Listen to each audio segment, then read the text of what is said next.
ओम शांति। आज हम अपने मन को स्ट्रॉन्ग करना चाहते हैं, लेकिन कहीं ना कहीं नेगेटिविटी उसको स्ट्रॉन्ग होने नहीं देती। लेकिन आज हमें अपने मन को स्ट्रॉन्ग करने के लिए कुछ स्ट्रॉन्ग संकल्प भी लेने होंगे, क्योंकि जब हम अपने मन को स्ट्रॉन्ग संकल्प देंगे तो ऑटोमेटिकली वो पावरफुल खुद ब खुद बन जाएगा। आज हम अपने मन को नेगेटिव संकल्प इतने ज़्यादा दे देते हैं कि वो स्ट्रॉन्ग होने के बजाय और ही लो फील करता है। और कई बार हम कोई कार्य करने की कोशिश करते और उस कार्य के लिए हम सोचते हैं कि कुछ हमें अच्छा करना चाहिए, लेकिन वो अच्छा करते करते वो बुरा हो जाता है और हम फिर ब्लेम कहाँ देते हैं, मेरा मन नहीं लग रहा, मेरा मन दुखी है, मेरा मन अशांत है, मेरा मन परेशान है। लेकिन उसको किया किसने है? हमने। तो मीन्स मुझे क्या करना था, अपने मन को पावरफुल बनाना था, तो उसके लिए मुझे देने थे स्ट्रॉन्ग 5 संकल्प। अब उन 5 संकल्पों में पहला संकल्प, मेरा मन बिल्कुल पावरफुल है। तो जब मैंने बोला कि मेरा मन पावरफुल, तो ऑटोमेटिकली उसके अंदर कितनी सारी पावरफुल शक्तियां क्रिएट होंगी।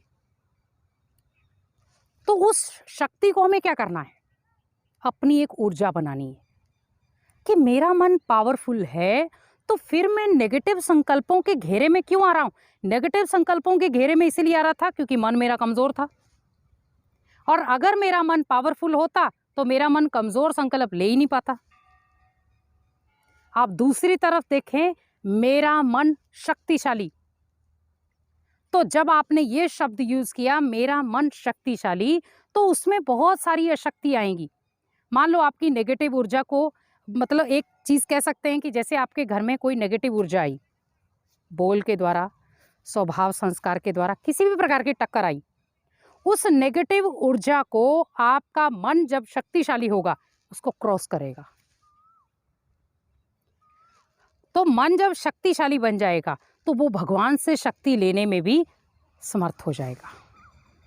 क्योंकि आज जितना हमारे माइंड के अंदर व्यर्थ चीजें चल रही हैं, समर्थता खत्म होती चली जा रही है। तो अपने माइंड को पहले क्या बनाना है, हमें समर्थ बनाना है। अब तीसरी चीज है, मेरा मन का जो सोचने का कार्य है वो भगवान करते हैं।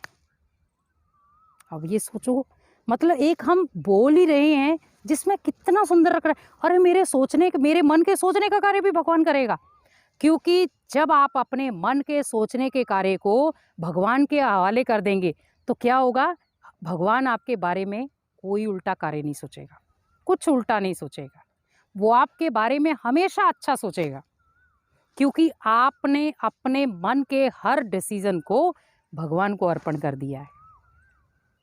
इसीलिए देखो, हम गायन भी करते हैं, मनसा वाचा कर्मणा, संबंध संपर्क हम भगवान के ऊपर अर्पण करते हैं। लेकिन आज हम करते नहीं हैं। मन से किसी के लिए नेगेटिव, वाचा से किसी के लिए बोल नेगेटिव, कर्म से कर्म भी नेगेटिव, संबंध संपर्क में तो वाई जे नेगेटिव आ रहे। तो हमें थोड़ी सी चेकिंग करनी है।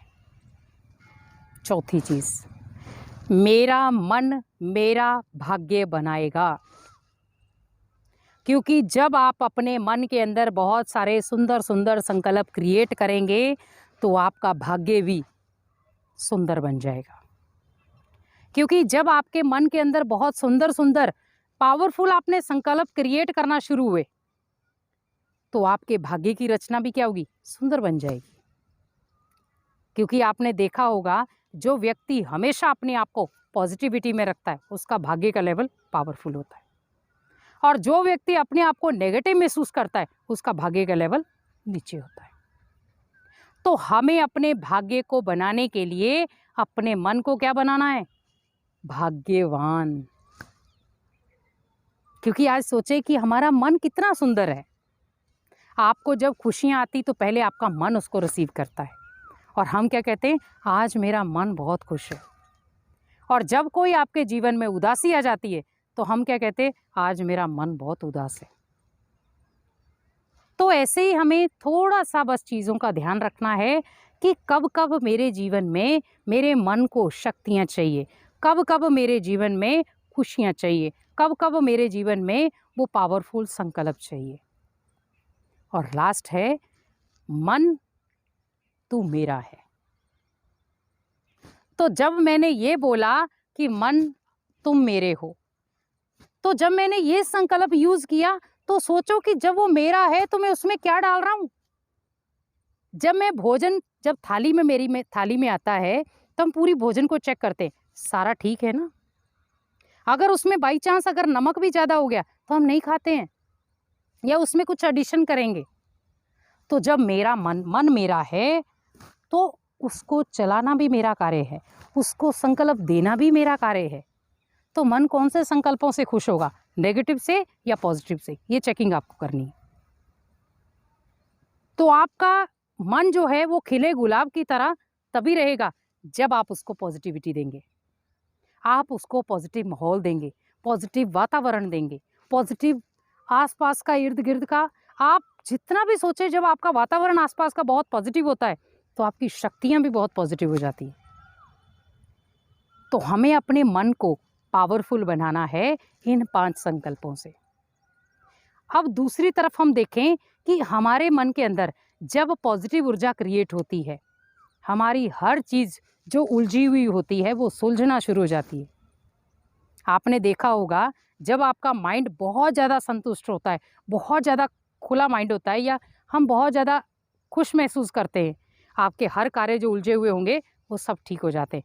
और जब आपका माइंड किसी चीज़ में बंधा रहता है, किसी बात को पकड़ के रखता है, तो क्या होता है, उसमें उलझते जाते हैं, हम उलझते जाते हैं। और वो उलझन ऐसी एक पक्की गांठ बन जाती है, कई बार वो खुलती भी नहीं है। तो अपने मन को स्ट्रांग बनाने के लिए मुझे अपने जीवन की हमने जो संघर्ष फेस किए थे, जब जब भी हमारे जीवन में संघर्ष आया, जब जब भी कोई ऐसी चीज़ पीड़ा हमने सहन की, उसके पीछे की दास्तान देखो कि हमने उस पीड़ा को सहन कैसे किया है, उस चीज़ को हमने कैसे बर्दाश्त किया, हमारे जीवन में जब ये चीज़ें आई तो कैसे आई, और हमने उस चीज़ को क्रॉस कैसे किया। आपके जीवन में जब कोई परिस्थितियाँ आती हैं, आपको कुछ ना कुछ तो सिखा के जाएंगी ना वो, क्योंकि आपके जीवन की जो परिस्थितियाँ हैं वो आपका सबसे बड़ा शिक्षक है। आप देखें, आप जब उस परिस्थिति को क्रॉस कर लेते, कितना खुश होते हैं हम। मान लो एक बीमारी ही है, आपके जीवन में अगर कोई बीमारी भी आ गई, तो हम उस बीमारी को जब लड़ के, सहन करके, सब चीज़ें करके हम उस बीमारी से बाहर निकल आते हैं, तो हम क्या कहते हैं कि देखो उस बीमारी से मैंने बहुत कुछ सीखा। तो बहुत कुछ सीखा मीन्स बीमारी भी क्या बन गई, आपकी शिक्षक बन गई। तो जितनी भी जीवन की समस्याएं हैं, अपने मन को कमजोर ना करें, उससे शिक्षा लें। क्योंकि जीवन की जितनी भी प्रॉब्लम है, जितनी भी कठिनाइयां हैं, जितनी भी मजबूरियां हैं, जितनी भी चीजें हैं, वो सब आपकी शिक्षक है। जब टीचर भले कैसा भी हो, लेकिन जब आप उससे पढ़ते हैं तो आपको फोकस क्या रहता है, वो मेरा टीचर है, वो जो पढ़ाएगा मुझे अंदर ग्रहण करना है। क्योंकि अगर मैं उसकी चीज़ों को अंदर ग्रहण नहीं करूंगा तो मैं फेल हो जाऊंगा। ऐसे ही सोचे कि अगर हम परीक्षाओं से भागना शुरू हो गए कि मैं ये परीक्षा नहीं दे सकता, ये शिक्षक अच्छा नहीं है, ये परिस्थिति अच्छी नहीं है, परिस्थिति कभी बाहर नहीं जाएगी, आपको वो जरूर बाहर कर देगी।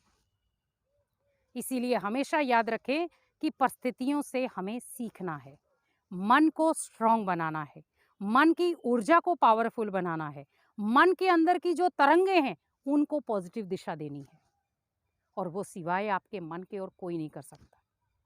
क्योंकि हमेशा आप एक चीज़ का ध्यान रखें कि जब आप किसी व्यक्ति से मिलते हैं, वो पहले आपकी मन की चेकिंग करता है, वो किसी और चीज़ की चेकिंग नहीं करता, पहले आपके मन की करता है कि इसका मन कैसा है।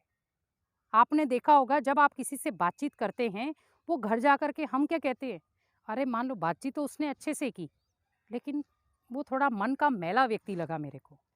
अब हमने कैसे चेकिंग कर रही कि वो मन से मैला था। शरीर से तो उसने बहुत अच्छे कपड़े पहन रखे हैं, चेहरा भी उसका बहुत सुंदर था, लेकिन मन से मैला क्यों हुआ? क्योंकि उसने जो मन से क्रिएट किए हुए संकल्प मुख से निकाले, तो मुख से जब वो नेगेटिव संकल्प निकाले तो इसका मतलब पहले मन काला था, तभी तो मुख से निकाले गए काले बोल। इसीलिए हमें अपने आसपास के वातावरण को बहुत ऐसा शक्तिशाली बनाना है जो आपका माइंड खुद ब खुद शक्तिशाली हो जाए। आज देखो, भले हम अलग अलग स्थानों पे घूमने के लिए जाते हैं कि मेरा मन जो है वो पावरफुल हो जाए, मेरा मन शांत हो जाए, मेरा मन एकांत में थोड़ा सा हल्का हो जाए, आप उस घर के बीच में बैठ के भी आप हल्का कर सकते हो, लेकिन कुछ विधियाँ आनी चाहिए। क्योंकि जब तक आप कोई विधि को अपनाएँगे नहीं, आपको सिद्धि मिलेगी नहीं। तो हमें पहले क्या करना है? विधि को अपनाना है, तब जाकर के आपको सिद्धि मिलेगी। आज जीवन में हमने इतनी सारी विधियाँ अपना ली, सिद्धि मिली कोई नहीं। और क्यों नहीं मिली? उसका कारण क्या था कि हमने जो भी चीज़ करने की कोशिश की, उसमें हमने कई बार अपनी नेगेटिव ऊर्जा को भी लगा दिया। आप सोचें कि आप घर पे कोई सफाई वाला कार्य कर रहे हैं, तो सफाई के बीच में कोई ऐसा व्यक्ति आ गया जो गंदगी फैलाता जा रहा है, तो अब कई बार तो होता है हम चिढ़ जाते हैं उसके ऊपर। सारा दिन तो हम सफाई करते रहते हैं और आप आके गंदगी फैला रहे हैं। तो उस एक व्यक्ति के ऊपर हम अपना सारा गुस्सा निकाल देते हैं। तो वैसे ही सोचे कि मुझे सच्चाई सच्चाई के पथ पर चलना है, अपने मन को क्लीन रखना है, अपनी वाचा को क्लीन रखना है, अपने संबंध संपर्क को क्लीन रखना है। क्योंकि जब हम अपने मन को, अपनी वाचा को, हर चीज़ को क्लीन रखेंगे, तो ऑटोमेटिकली हमारे मन के अंदर जो ऊर्जा है वो भी बिल्कुल क्लीन आएगी। और आपका मन सोचने का, बोलने का, कहने का, हर प्रकार का कार्य वो बहुत सुंदर तरीके से करेगा। आज जिस प्रकार हम अपने मन को देखें कि यहाँ पर बैठे-बैठे एकदम से मन कहीं बाहर निकल जाता है और हम कहते हैं हम बैठे तो यहाँ थे पर मन पता नहीं जाने कहाँ चला गया। आपने उसको भेजा था तब गया वो। क्योंकि मन को चाहिए क्या? बातें। अब आप उसको नेगेटिव बातें दो, आप उसको पॉजिटिव बातें दो, लेकिन वो आपकी बातें लेगा। तो हमें किस चीज़ पे फोकस करना है कि हम जितना हो सके उसको पॉजिटिव बातें दें, क्योंकि मन का जो भोजन है वो है पॉजिटिव बातें। और जब मन को हम गंदा भोजन देते हैं, खराब भोजन देते हैं, तो हमारे घर की दिनचर्या भी खराब होती जाती है। इसीलिए मन के ऊपर विशेष अटेंशन रखें, क्योंकि आपके पूरे शरीर का बैलेंस मन संभालता है। और जब आपके पूरे शरीर का बैलेंस मन के ऊपर आ जाता है, तो जिसको हम कई बार कह देते हैं मेरा मन नहीं लग रहा, मेरा मन काम में नहीं लग रहा, क्योंकि आपकी बॉडी आपके साथ में है लेकिन मन आपके साथ में नहीं। तो जब आपका मन खुश होगा, आपकी बॉडी पूरा आपका साथ देगी। और जब आपका मन उदास होगा तो पूरी बॉडी ऐसा महसूस करेगी जैसे मैं बहुत ज़्यादा कमज़ोर हूँ। इसीलिए मन को कमज़ोर ना होने दें, अपने मन को पावरफुल बनाएं और उस मन से बहुत सारे संकल्पों को क्रिएट करें ताकि आपका मन दूषित होने से बच सके। ओम शांति।